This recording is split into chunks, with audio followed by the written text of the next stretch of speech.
Protesting a war halfway across the world by refusing to eat for 9 days is dramatic, but blaming your university for not stopping you from passing out? Shame on you! Shame on you! That's next level logic gymnastics. At UCLA, student activist Maya Abdullah made headlines after being sent to the hospital during a hunger strike, protesting the university's ties to companies allegedly complicit in Israeli actions in Gaza. The message? Cut financial ties with companies linked to war crimes. The method? Starve herself until change happens. Protester known on Instagram as @MayaAyuni was hospitalized after participating in a 9-day hunger strike at UCLA. The strike is part of a broader student-led protest movement across the United States, calling for university divestment from Israel and voicing opposition to the Israeli blockade on Gaza. Maya collapsed and was taken to the hospital, prompting outrage among fellow demonstrators. A video circulating online shows Maya being taken away on a stretcher, with the caption, "This is what happens when UCLA ignores its students. This is on you, UCLA, on you." In the footage, Maya states, "The university has failed to speak directly to me about my hunger strike," adding, "The people who run these universities directly profit from the slaughter of children." Hunger strikes are nothing new. They're extreme symbolic acts of protest, used when people feel unheard. But they also come with serious health risks. That part's not symbolism, it's biology.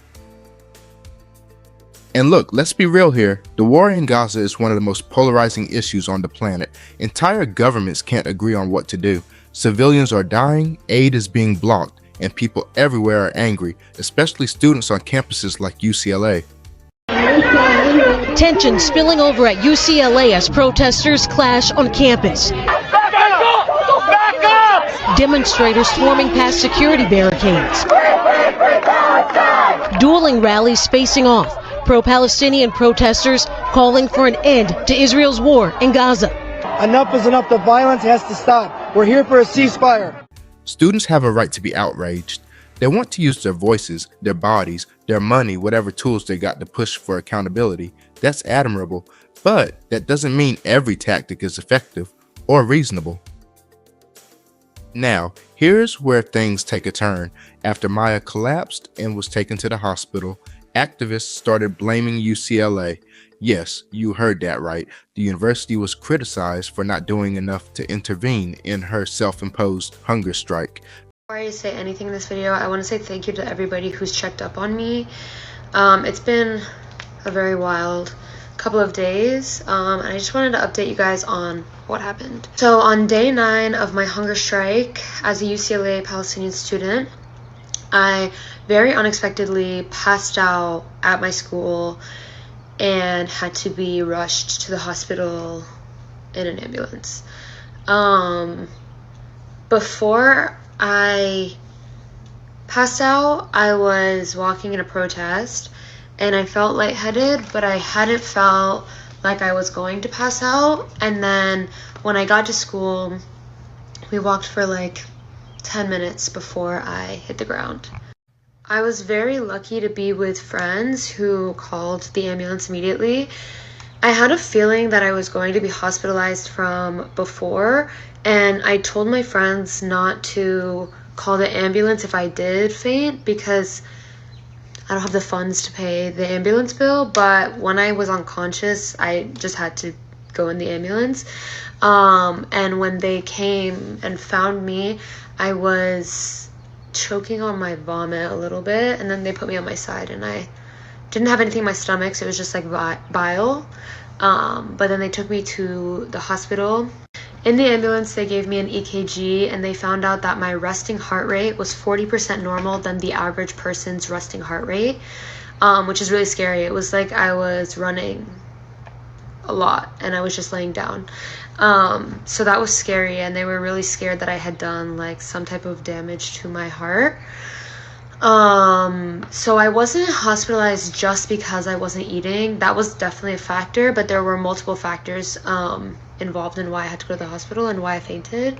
The first factor was Obviously, I didn't eat for 9 days. And then the second factor was on day 5, I told you guys that I started my period, and I have extremely heavy periods. So the combination of not eating and losing like a large amount of blood was just very hard for my body. And then walking in the protest and it being kind of hot, my body just like couldn't handle the combination of all things, which made me pass out.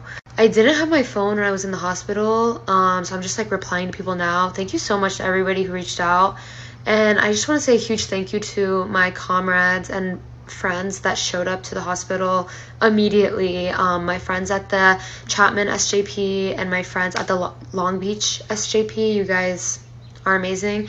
And also a big thank you to Guy on here. I'm gonna tag him below for posting and updating everybody about my hospitalization.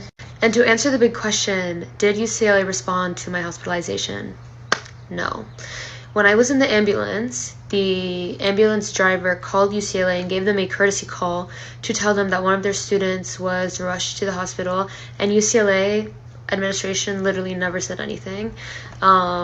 Even while I sat in the hospital, even while, I got my 3 EKGs, and even today on Monday, they never responded. And yeah, I had a feeling that UCLA would never respond just because of the nature of the administration, but feeling like being a student at the school and literally going to the hospital and just asking for a conversation with the administration and not getting one is disheartening. I do not in any way feel like the hunger strike was a failure, because I think like it got media attention, and I think it did make UCLA uncomfortable, which was putting the pressure on them, which was my goal.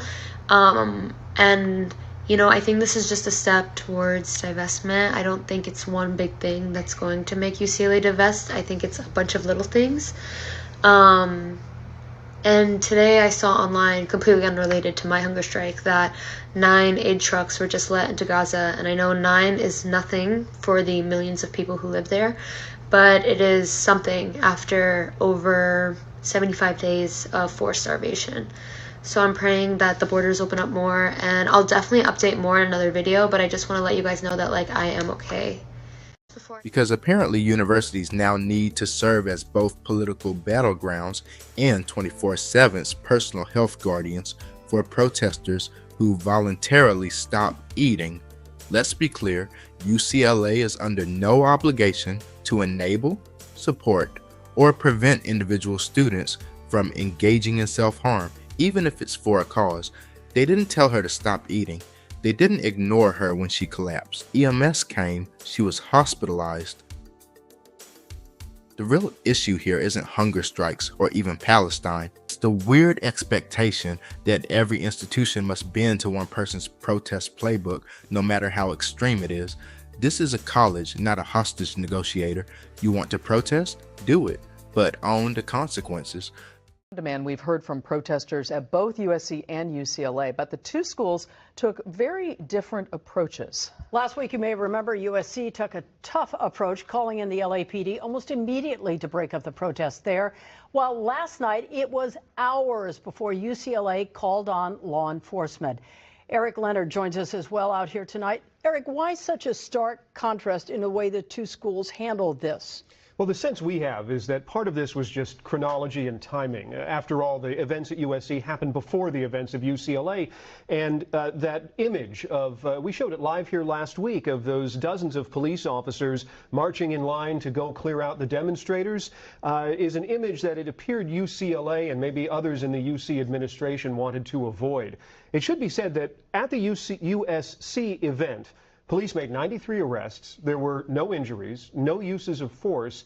As crowd clearing endeavors go, it was fairly orderly and calm, at least from the law enforcement assessment of it. On the other hand, it had a look to it that was unmistakable. Big force, dark uniforms marching in. Possibly that played into the UCLA decision to hold off. And let's not pretend this is some kind of martyrdom moment. If you choose to starve yourself, that's your choice. But if you pass out, the responsibility isn't on the school to have stopped you, it's on you for taking it that far. Protesting injustice is powerful, it's needed, but when the tactics turn into spectacle and then the blame gets shifted, People stopped listening, and that's the saddest part, because whatever cause Maya was fighting for, it got lost in the noise of the drama.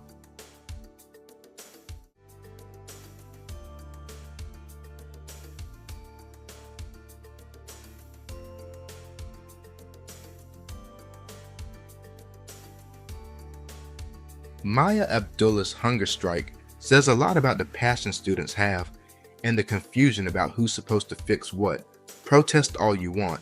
Just remember, symbolism isn't strategy, and accountability goes both ways. What do you think? Was this hunger strike brave or brainless? Was UCLA negligent or just realistic? Drop your thoughts in the comments, and don't forget to like, subscribe, and share. This is Interverse Insights, where we cut through the chaos so you don't have to.